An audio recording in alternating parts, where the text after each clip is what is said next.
You don't overthink because you're dramatic. You overthink because your nervous system never learned how to truly relax. Experts in trauma and stress, like Dr. Gabor, Maté, explain that when we carry unresolved emotional pain from the past, our minds go into overdrive. It's a survival mechanism. Your mind is desperately trying to control everything with thoughts to predict and prevent future pain. Overthinking isn't a personality flaw. It's your brain rehearsing every possible danger so you don't get hurt again. It's a sign that a part of you is stuck in a state of high alert, constantly scanning for threats. But here's the good news. This isn't a life sentence. You're not broken, you're just overloaded. And an overloaded system can be gently rewired. In this video, we're going to explore this together. We'll break it down into 3 parts. First, we'll look at why overthinking even starts, diving into the survival brain and old wounds. Second, we'll discuss what it actually does to your body, the physical toll it takes.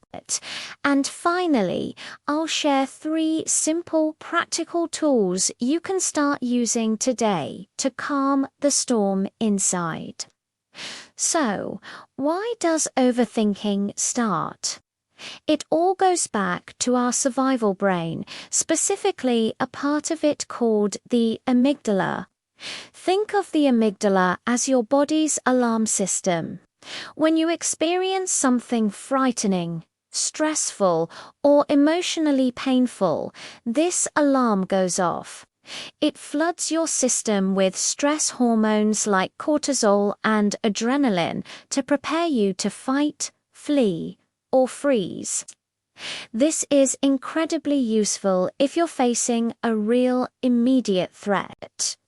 But what happens when the threat is emotional pain, a difficult childhood, or a period of intense, prolonged stress?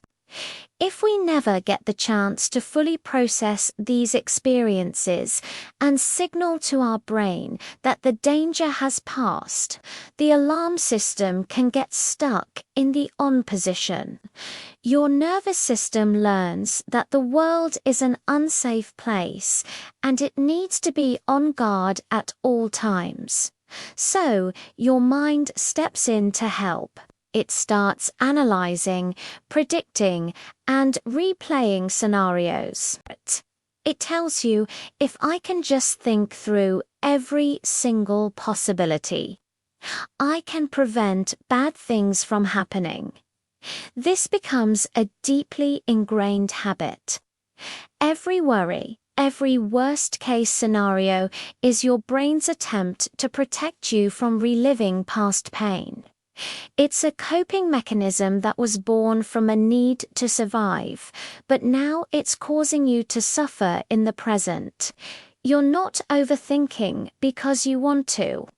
You re-overthinking because a part of your brain still believes you're in danger and is doing everything it can to keep you safe. Recognizing this is the first step toward compassion for yourself. You're not weak for worrying. You're strong for having survived what put your brain on high alert in the first place. Now, let's talk about what this constant mental activity does to your body. Overthinking isn't just in your head. It has profound physical consequences. When your mind is racing, your body is listening. That state of high alert we just talked about. It keeps your body in a low-grade, chronic state of fight or flight. This means your muscles are constantly tense, especially in your shoulders, neck, and jaw. You might not even notice it until the end of the day when you're sore and achy. Your breathing also changes. It becomes shallow and rapid, centered in your chest instead of your belly. This type of breathing tells your nervous system that there's danger, which then signals your brain to worry more, creating a vicious cycle of anxiety. You're literally not getting enough oxygen to feel calm and grounded. Over time, this constant state of alert is completely exhausting. The continuous production of stress hormones depletes your energy reserves.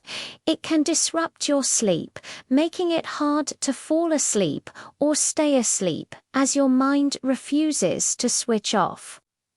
This leads to fatigue, brain fog, and a feeling of being completely drained, even if you haven't done much physically. Your digestive system can also be affected, leading to issues like stomach aches or indigestion, because your body is diverting energy away from rest and digest functions and toward survival. Essentially, your body is running a marathon every single day without a finish line. The physical symptoms are not separate from your thoughts. They are the language your body uses to tell you it's overloaded.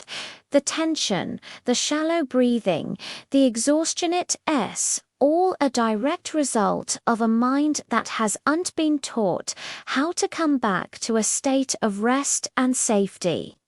So, how do we begin to calm this overloaded system? It's not about trying to stop your thoughts. That's like trying to stop the waves in the ocean. It's about learning to relate to them differently and giving your body a new set of signals. Here are 3 simple tools you can start practicing.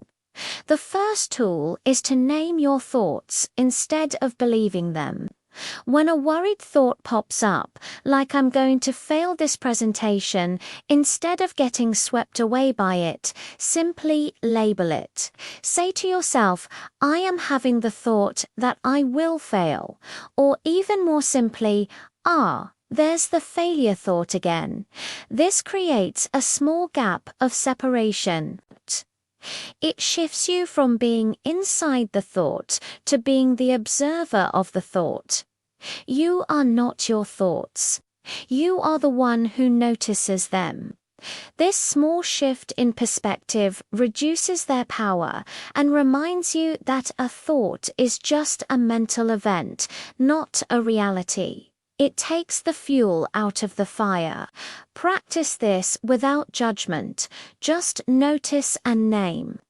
The second tool is to use your breath as an anchor, specifically focusing on a slow exhale.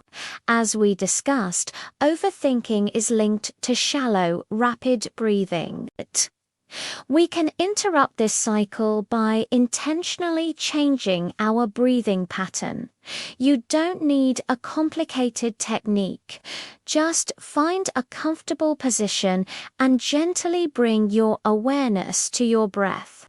Breathe in normally, maybe for a count of 4, and then make your exhale intentionally longer, perhaps for a count of 6 or 8.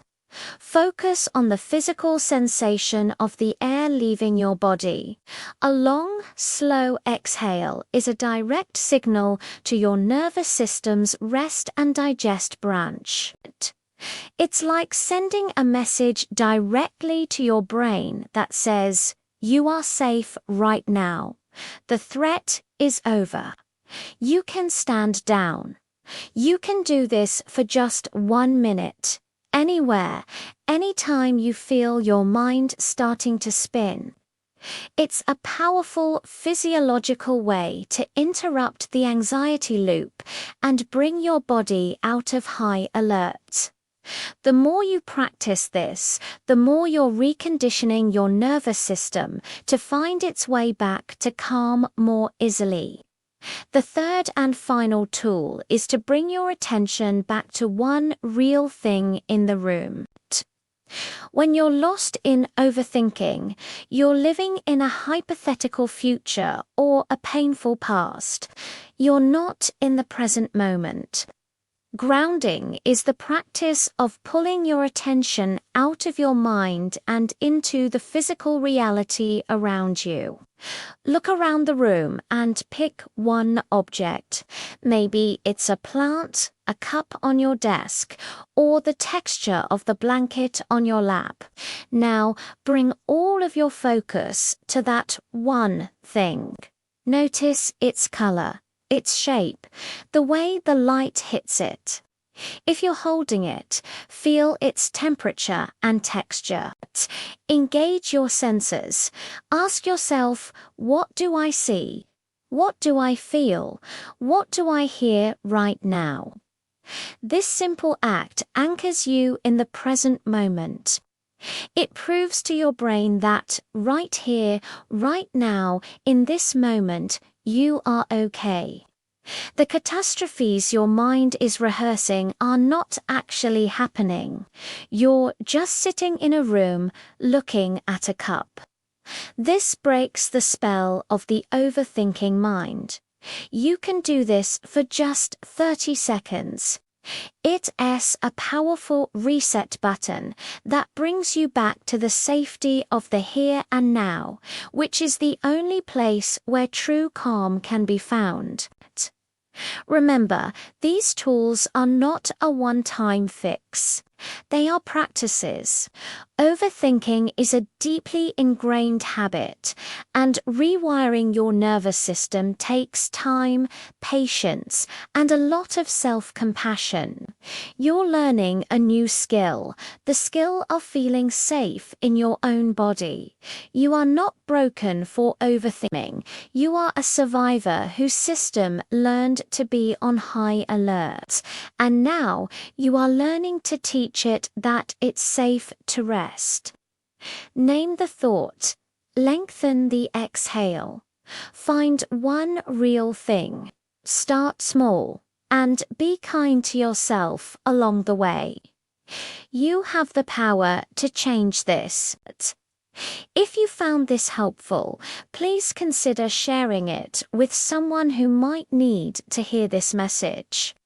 And for more content on mental well-being and practical tools for a calmer mind, make sure to subscribe. Thank you for spending this time with me. Be well.